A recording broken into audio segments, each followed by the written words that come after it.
So after 3 weeks of advocacy, the Ministry of Roads held a press conference.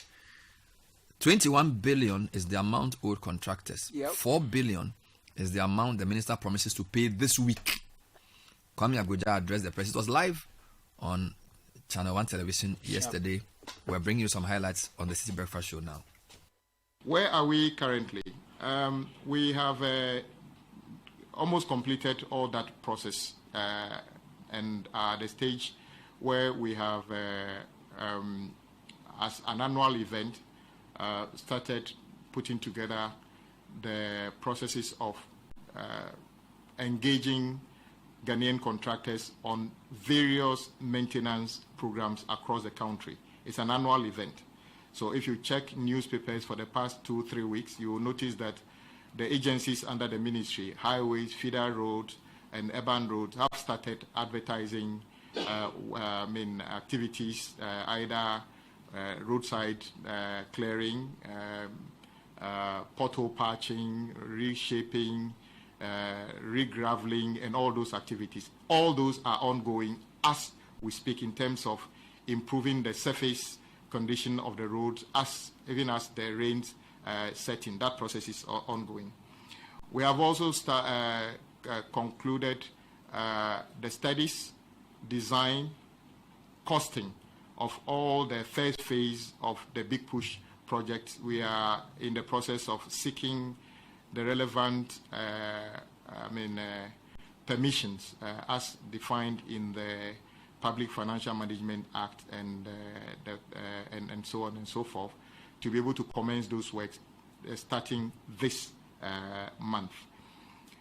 Then there's this issue of some critical projects that have become very topical and make life very difficult for many, including those in our capital city. There are about 4 major entry and exit points in Accra that fall within that category. If you want to leave on the route going towards central region, you will notice that a significant construction activity is ongoing on that route. Periodically, we do get the challenge of how the contractor organizes activity around the existing carriageway and yet be able to safely carry out work. The fact is that that has gone on reasonably well so far. There isn't too much disruption to that, and we believe that when that project is completed, it would ease the exit and entry point from that end of Accra into our capital city. Then, and that is actually a GOG project funded entirely by the government of Ghana. Then the one leading towards Central University going to Aflau, if you recall, that was supposed to be done with a loan agreement approved in Parliament in the name of a company called BHM. Unfortunately, that project fell into the category of projects where the drawdown of the amount of money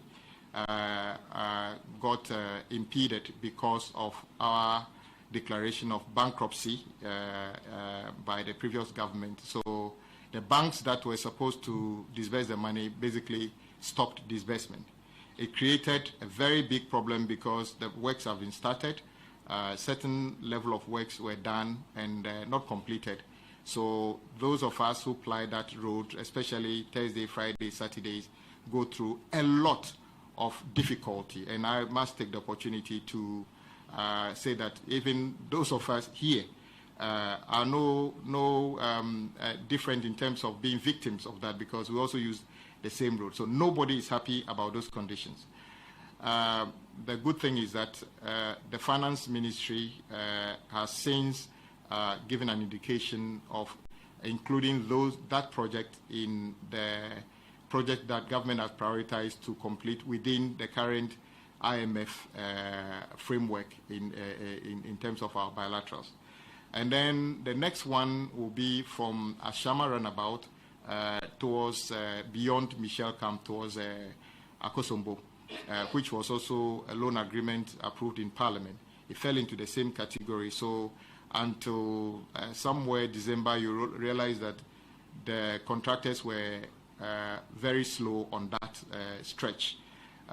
This ministry and the agencies visited those contractors on several occasions and encouraged them that whilst we work towards getting the loans reinstated, it is a contractual obligation of theirs to keep the roads motorable.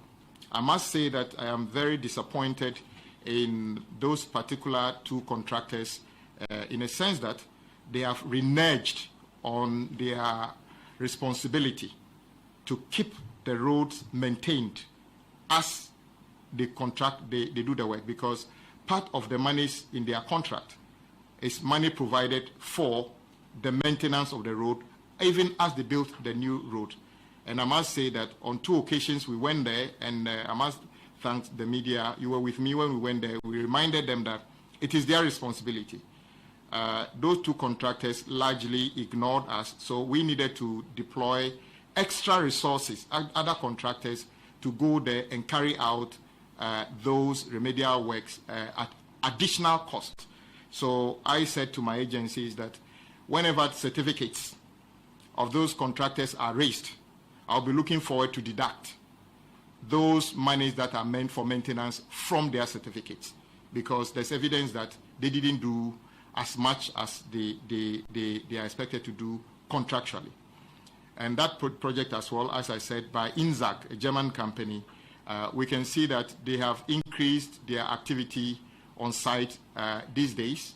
But let's not forget that that project starts from Ashama Runabout all the way to Atimpoku. So if we see them largely around Shai Hills and other things, the question is, when are we going to be able to complete that? But as I said, part of the delay is also because of the debt restructuring, when the former finance minister wrote a letter indicating that we are bankrupt and we are no longer going to be able to honor some of those contracts, and some of those contractors basically capitalized on that and either significantly reduced activity on site or completely stopped. You would notice, obviously, that the one that we're talking about significantly these days is the Pokwasi direction of the project. That project is also a GOG-funded project.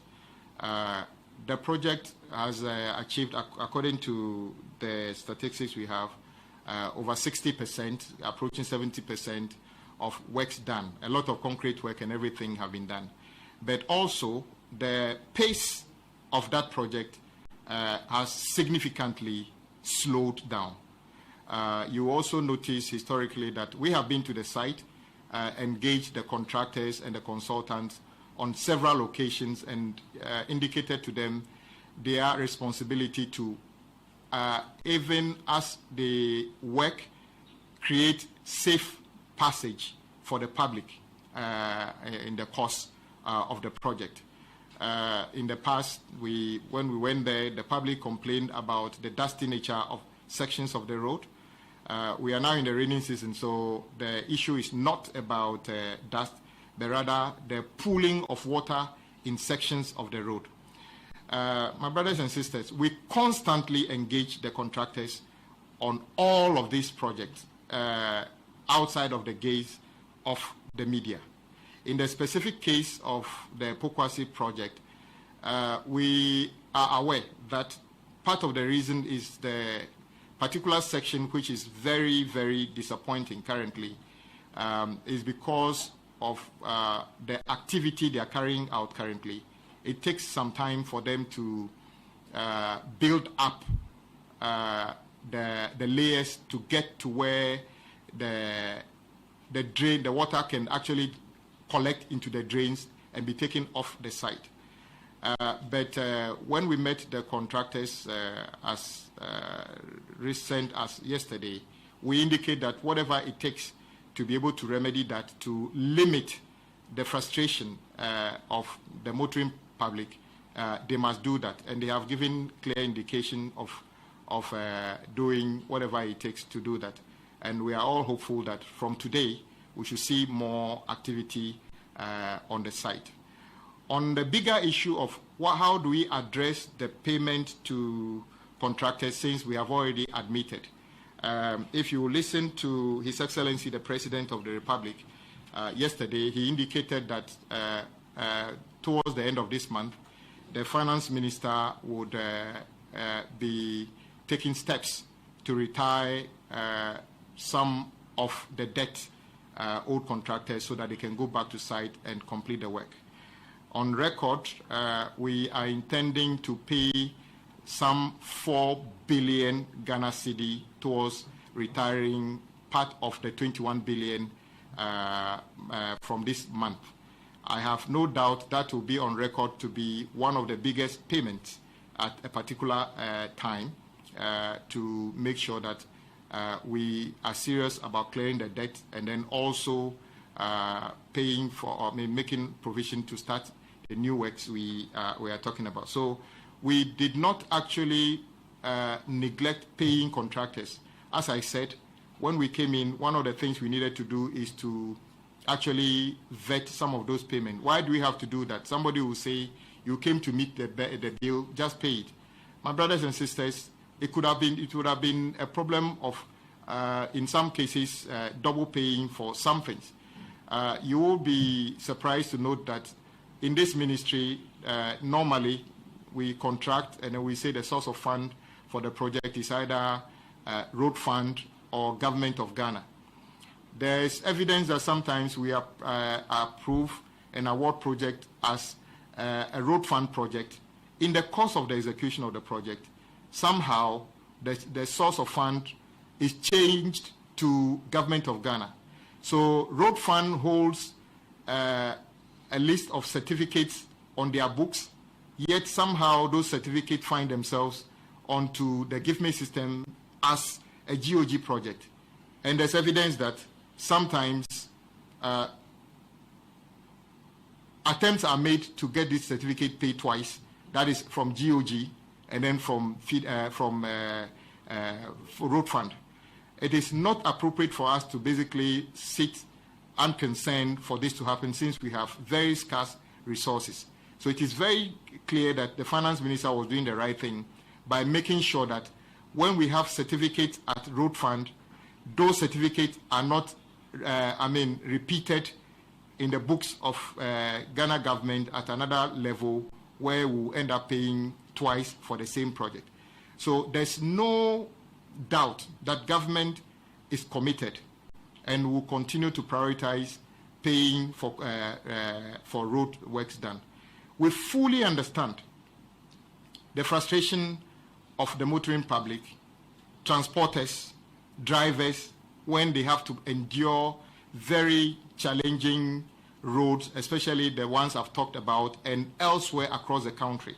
Of course, when you live in Accra, you would see Opokwasi as the biggest, the situation of Opokwasi as the biggest challenge. And I will not fault you because that is what you have seen. But if you have gone around 16 regions as we have done, you will notice that some situations are worse than that. None of it is acceptable. If you were to consume yam today in Accra, that yam probably came from Yendi in part of the northern region. I wish you know how the trucker who brought the yam to Tema managed to bring the yam here, especially if the person used the Eastern Corridor using Passa section in the rainy season. You will weep for that driver. But they manage these things. And I'm saying that it is not acceptable in Passa, it's not acceptable at Pokwase. So we need to work as a people to be able to address all these problems. 8:41 on the City Breakfast Show. So that was Kwame Agboja. Yeah. Caleb, I wanted to just be sure he had addressed the main issues. So let me summarize what I hear, and if I made any mistake, you tell me. So he spoke about the routine maintenance of feeder and trunk roads under the road fund, which have started and have been advertised, and people are applying or whatever to do that. He also said that they would release a list of big push projects shortly. He mentioned a few actually. Which were the big push projects? So under that, so before then, he said there are some projects they inherited that they were not originally part of the big push. Good. But they are going to complete that because the funding that was allocated is either exhausted or was not enough. Which of those so projects? The Ofanko Pokwase is one. They say it was worth 350 million. They are going to ensure it's added to the big push. Now the second tranche of the motorway towards Central University, they're going to add that. Kaswa Winneba is also part. But then he mentioned a few others across the region. So let me come back to that. So he mentioned the 4 outlets. Yes. So the Winneba Kaswa, which is a GOG project, he's saying it's going fairly well. Sure. And it's a Ghanaian contractor, NAC Fairmont. Yes. That doesn't seem to have any problem as far as he's concerned. Yeah. Now, Akosombo, so basically, Temaran about to Akosombo has a problem because it was a loan contracted. Yeah. And because of the country's problems in 2022 and the fact that we couldn't pay our debts, the financing stopped. Correct. But he claims that the contractor, even though the financing stopped, ought to have been doing routine maintenance, which he did not do. Yeah. So he believes that when the payments come, they would deduct some of the money from that. Because the problem with the people on the Michelle Camp Community 22 area is that the road becomes immotorable. So he actually used 2 local contractors to do the maintenance. Fair Sky and Oswald. Dowenya Flower also fell into the category of impeded projects. Exactly. And the contractor is BHM, he mentioned. Also a foreign contractor. Correct. So those 2, so it's funny, there are 5 outlets out of Accra. The Kaswa one is going well. The Aflawo one is encumbered. Akosombo is encumbered. And then Pokwase is ongoing. Yeah, but there's one, the Dodo one, he didn't mention anything about it. So Dodo towards Afienya, Dowenya Road, he captured that under the big push. Okay, but that's not an outlet. So that's the road we mentioned yesterday, which connects Dowenya, Afienya to Dodowa. It's like a ring road. Yes. What we are talking about is the Adenta Dodowa road was not mentioned.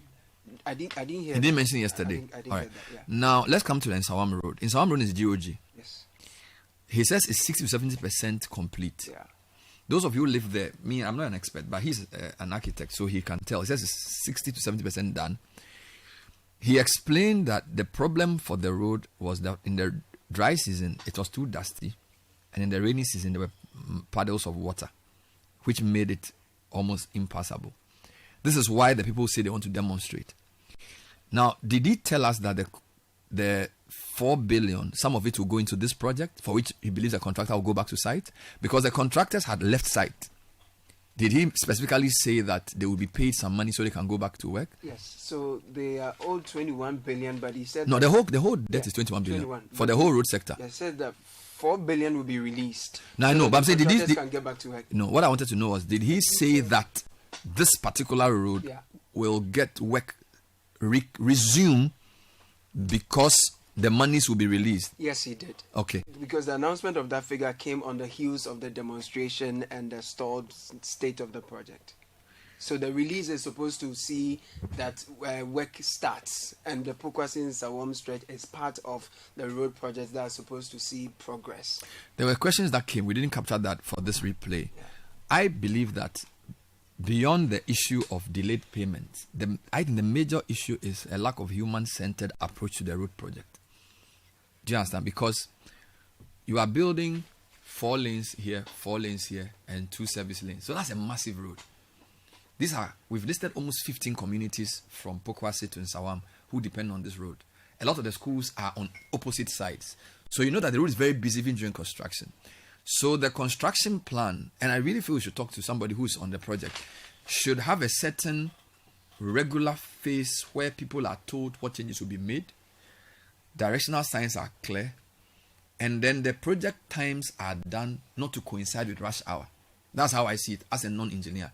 Because you have 15 communities, again, from a political point of view, when we put the 6 constituencies adjacent to that road together, there are more than many regions.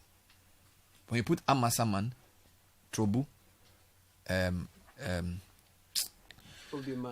no, I'm talking constituencies, brother. There are about 4 major. There are almost 1 million people. That road, and the fact is that people like us don't even live there, but we use the road. So what I'm trying to say is that I feel like the contractor needs, okay, the way we are today, if we are building a road in 1987 as CP under the Rawlings regime, it's not the same as building a road in 2025 with social media, with urban sprawl, with radios. You need to be more, you need to have a proper spokesperson who is ready to comment. You need to have an announcement regular, because these days people know they are right and there are more cars.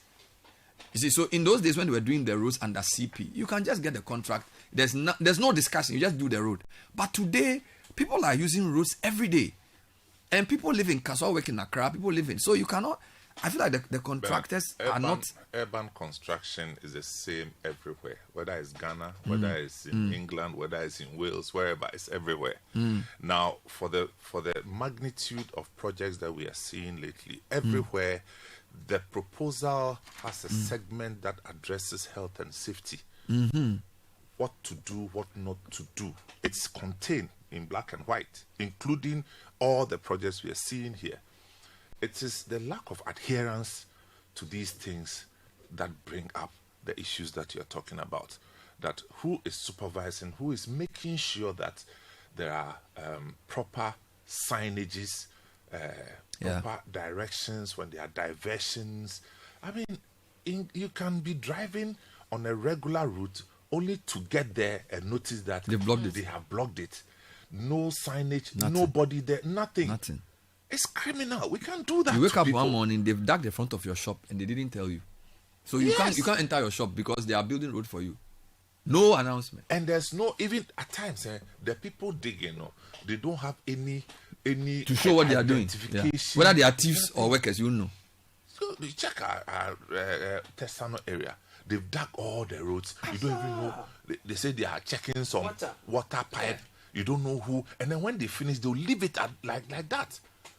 So this is called off. The health and safety adherence thing is very important. I don't know, the engineers should educate us. You see, it's like we are not catching up with technology.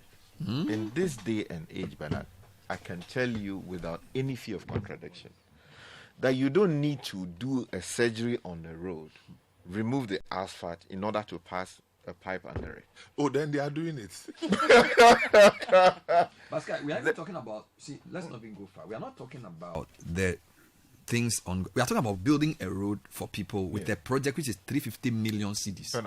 So I'm saying that the road, definitely, you are building a road. Yeah, I'll bring it there. That's where we are going. Yeah, I'll bring it there. You see, there's technology today which drills the ground underneath whatever infrastructure you want to go under and take one utility from one end to the other side.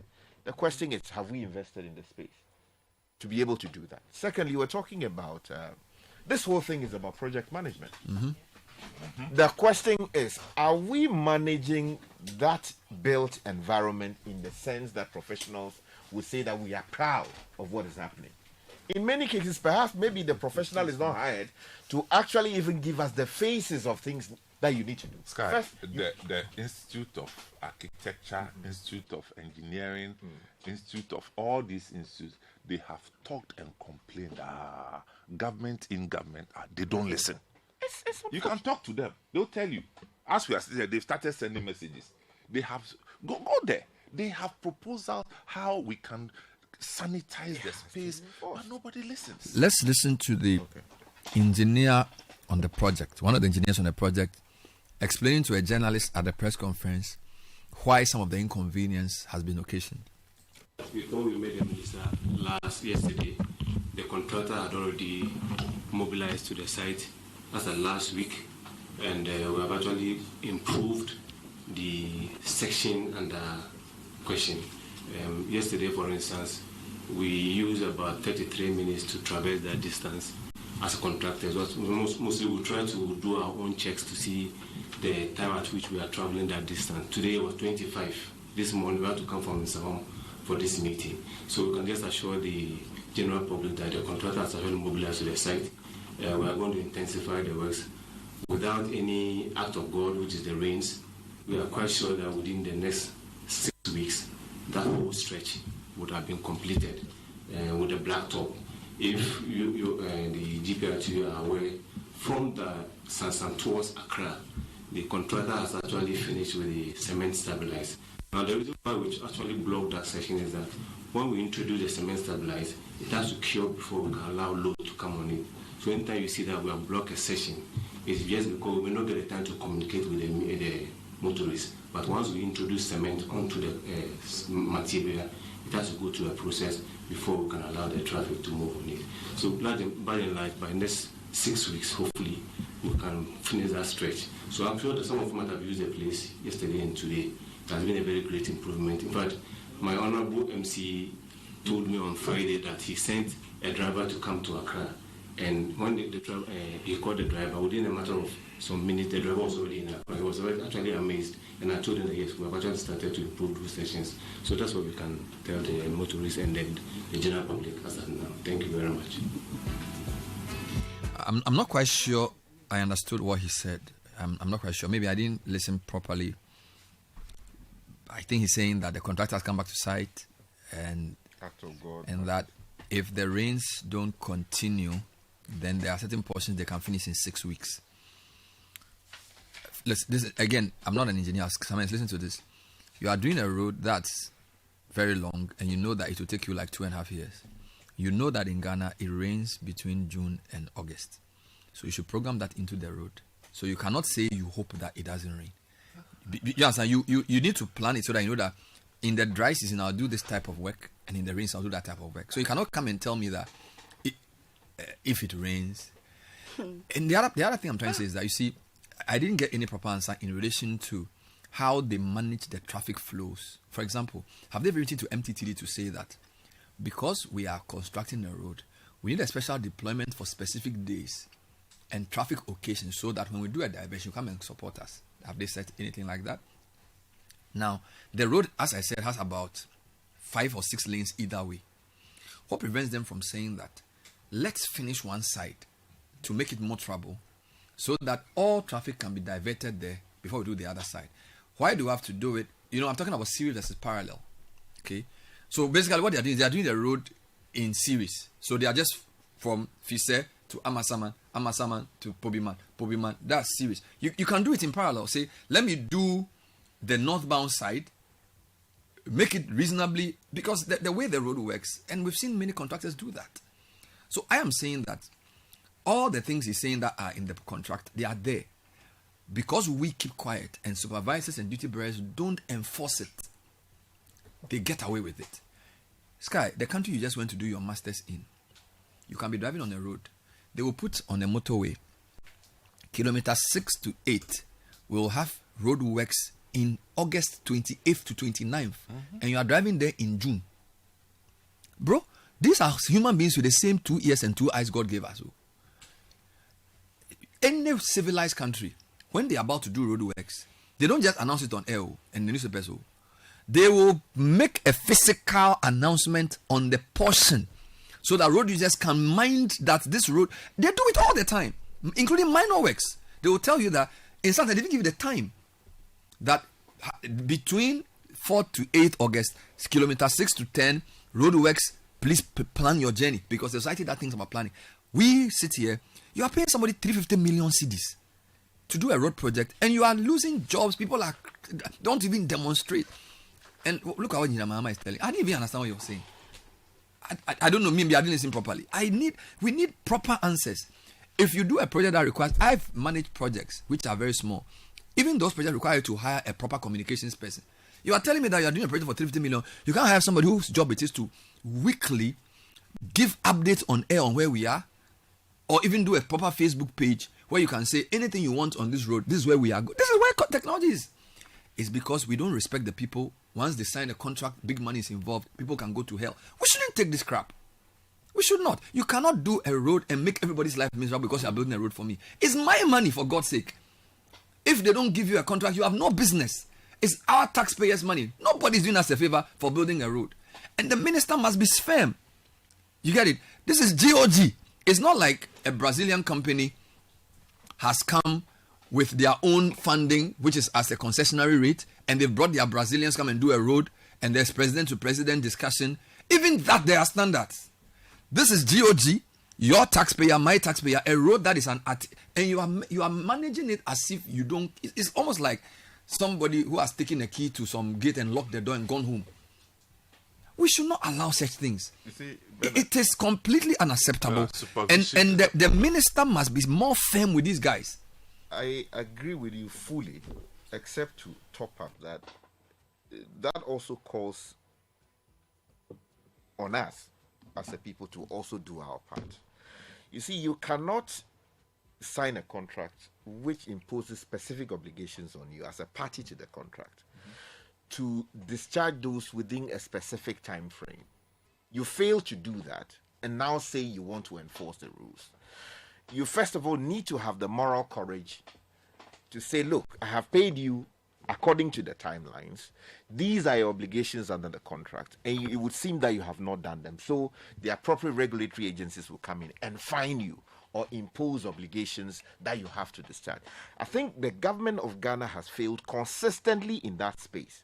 And then, as you always say, if people who are supposed to go out there, look at the project objectively, come back with a report on the basis of which a minister will act or a regulatory institution would act, if those people are compromised by reason of whatever they go there to engage in, then how would a person sitting in office, minded by the facts, act one way or the other to protect our interests? That is what we have. Because the people who go there to collect the information, sometimes they go there and they say, okay, you have come.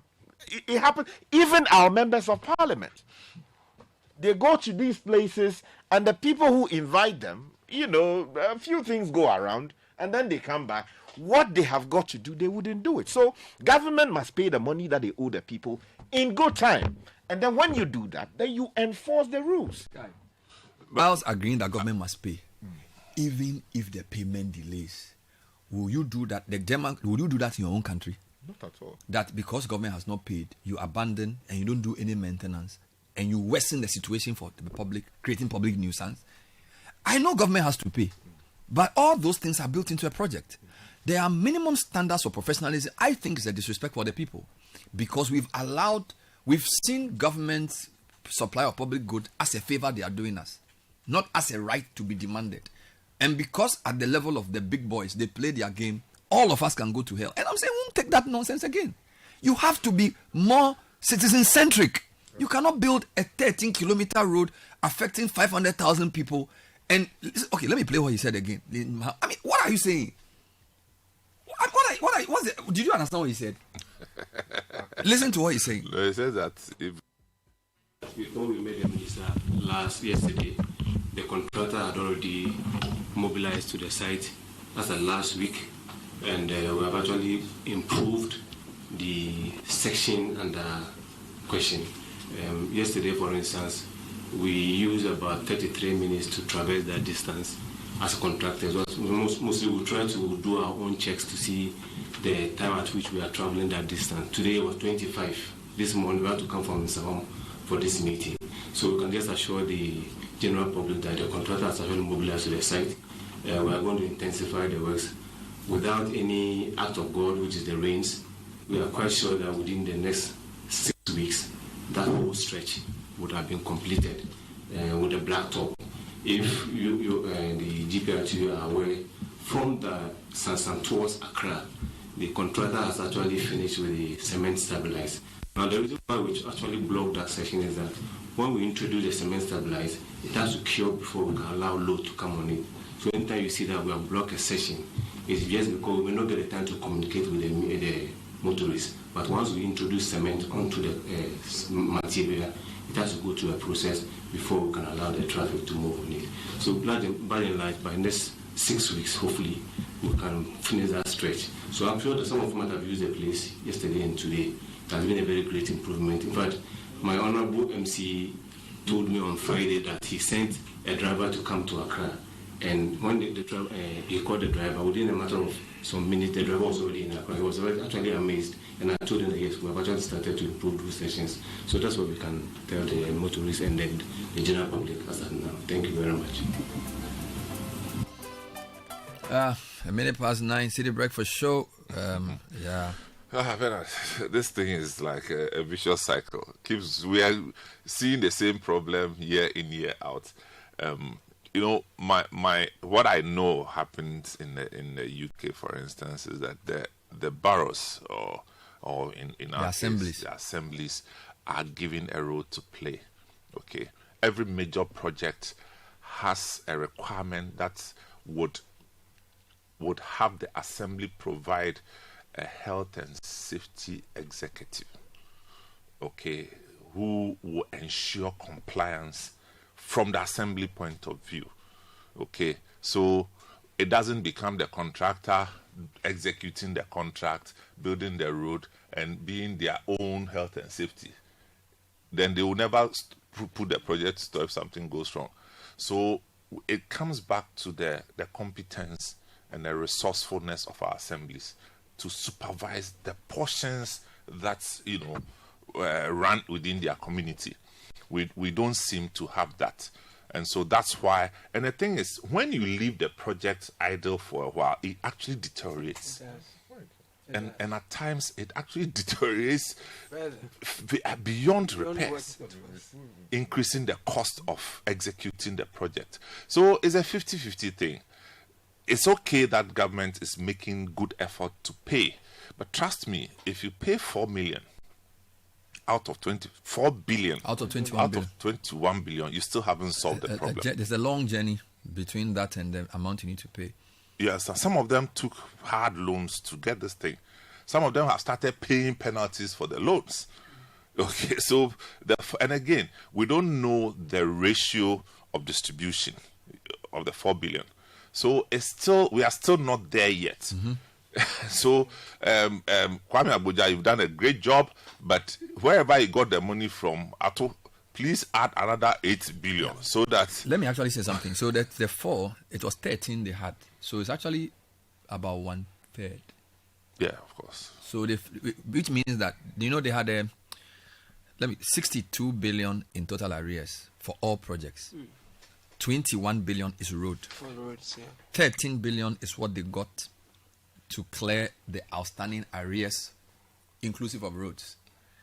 4 is what they got out of the 13 for roads. So they've gotten 4 out of 21 from a pool of 13 out of that's 60. Outstanding payments. Yes, outstanding, yes. Not new roads. We haven't gone there yet. Yes. So what I'm trying to say is that, so the roads is getting about 1/3 of the available. Although some of the arrears are power related. And those ones, if they don't pay, that means that the lights may also go off and that type of thing.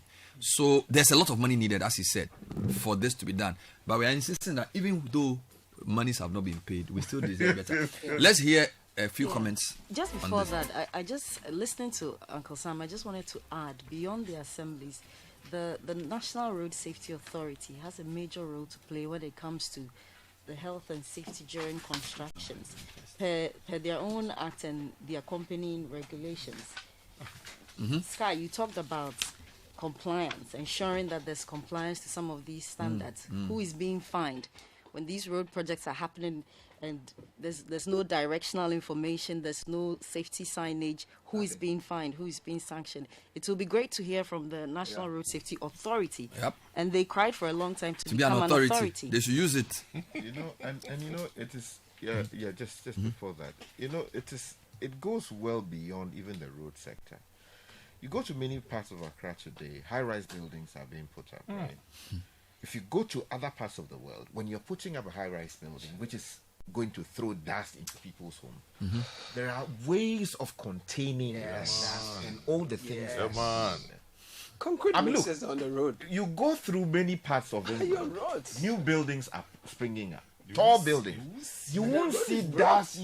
They do it properly. But in Ghana, all through cantonment, you know, so, and you see, that is the job of the local assembly, the job of the EPA.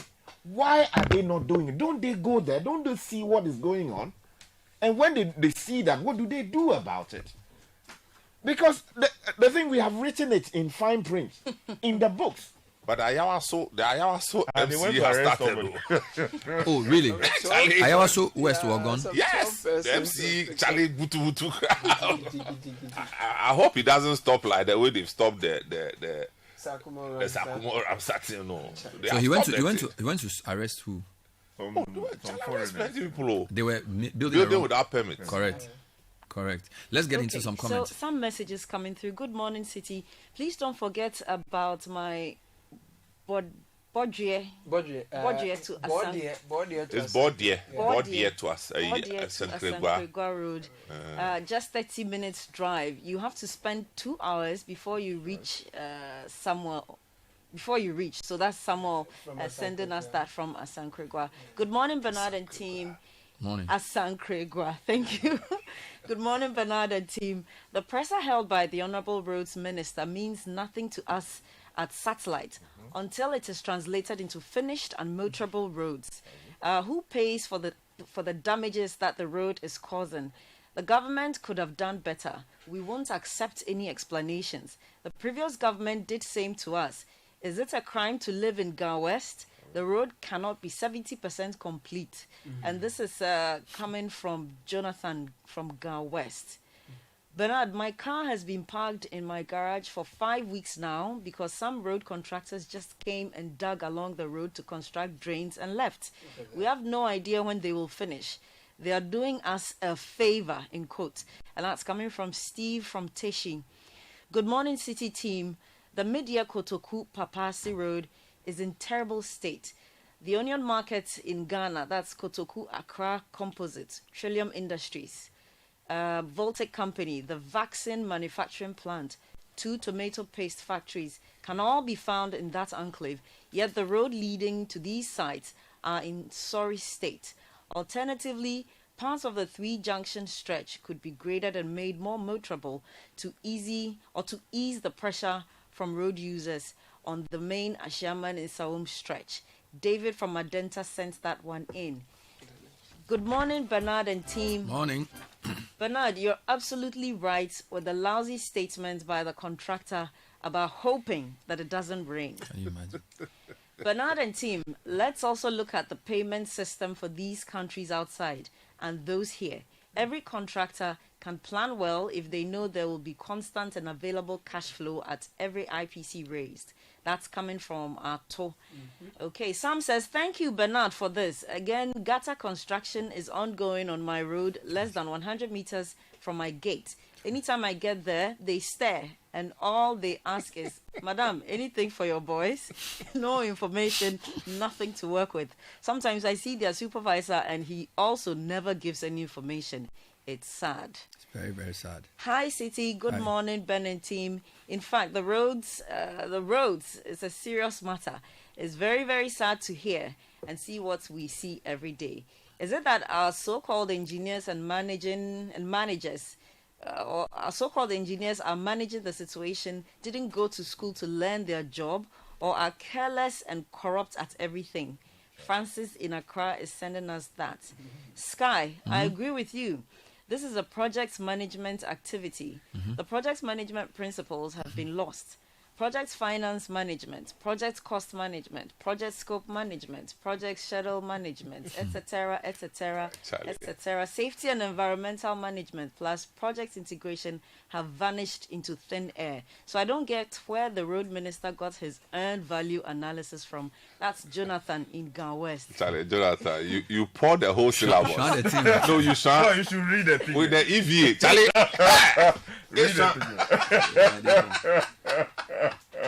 End value analysis. Charlie, no, read the thing. For project management too. Students are listening. Yes. Okay. Sky, I agree with you. This is a project management activity. The project management principles have been lost. Thank you. Project finance management, project cost management, project scope management, project schedule management, project quality management, project communication management, project resource management, project procurement management, project health, safety and environment management, plus project integration have vanished into thin air. So I don't get where he got his EVA and R from, Charlie. You have to invite the guy. No, we have to invite the guy. He went through before I got to the end. No, Charlie. No, the guy, he wrote this thing early, but you didn't read it. Yeah. He brought it again. Wow. He said, no, Makona, no. So you see. No, but to be fair, he makes a valid point that because is it the contractor or the minister who said it's 70% It was the complete? minister. No. The minister says 60 to 70%. Complete. Yeah. So the EVA actually refers to that 70%. That How did he get that? how did you come To that this? 70? Yes, because there's a project expected value, there's an end value, and then where we have got So to. he needs to logically get there. You can't just mention the So number. basically, what he's saying is that it may look like they have done 70% on the ground, but the real value of the offering is not up to 60%. That's the EVA thing he's talking about. Correct. Wow.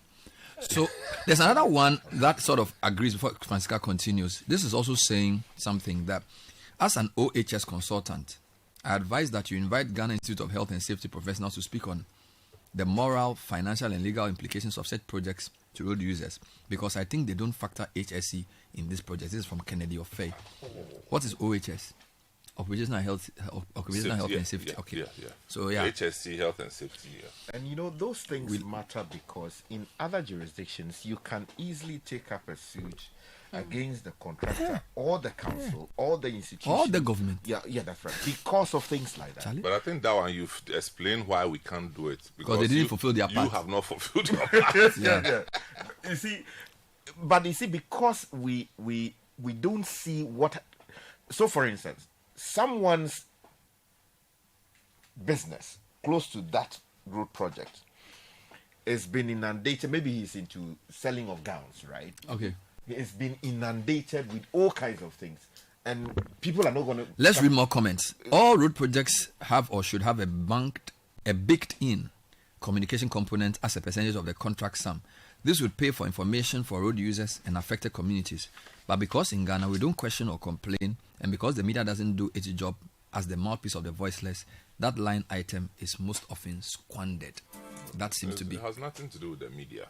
Well, he's talking general about it's the companies. Okay, so Kwako from Sotom says, after the major roads, I think Ghana government should also begin to do the roads adjoining houses. Can consider asking developers or communities to contribute and do under directions from the district assemblies. Each community contributor made to claim refund later from government through tax subsidies. Another one says, good morning, Bernard and team. Please, we didn't hear anything on the Pong Katamanso Road, specifically Pong to Tor Road. The contract has moved from the contractor has moved from the site since the beginning of the year. The road was like 50%, but now it has gone back to zero. With the dust on it, or the dust coming from it, too much for us to bear. Pong deserves better. We are suffering. And that's Ni from Pong. Good morning, City. Good morning. The Winneba Road, why can't they finish one side first before doing all at once? Ghana for you. And those are some messages. All right, thank you.